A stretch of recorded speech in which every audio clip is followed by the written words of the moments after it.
В Гродно начались суды по делу, которое называют делом Сергея Тихановского. Это суды над теми, кто поверил в моего мужа и вошел в его команду.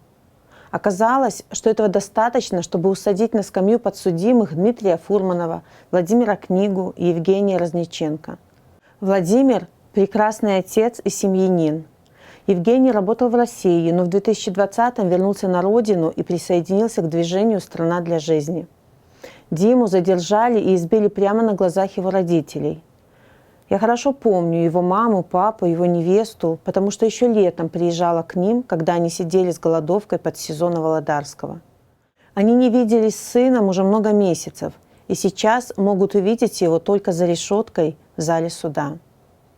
И таких, как они, очень много.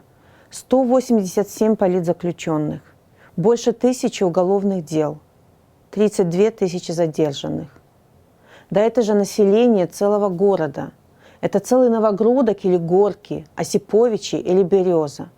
Это город, в котором каждый житель прошел через насилие или пытки, сутки или уголовные обвинения. Это ли не лагерь, о котором с упоением говорил Карпенков? И теперь всех этих людей судят, если это можно назвать судом.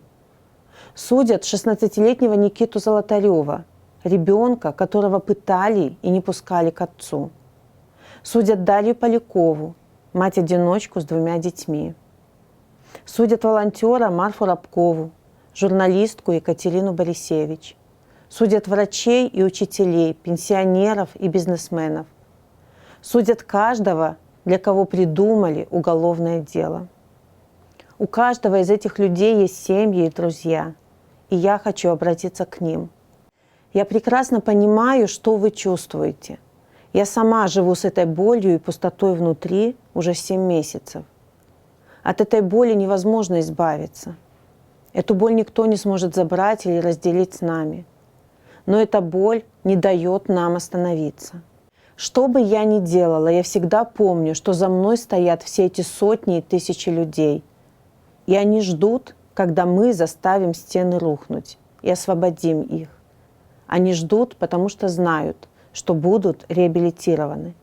Ведь они настоящие герои перемен. И все они наши близкие и любимые люди, которых мы должны вернуть домой.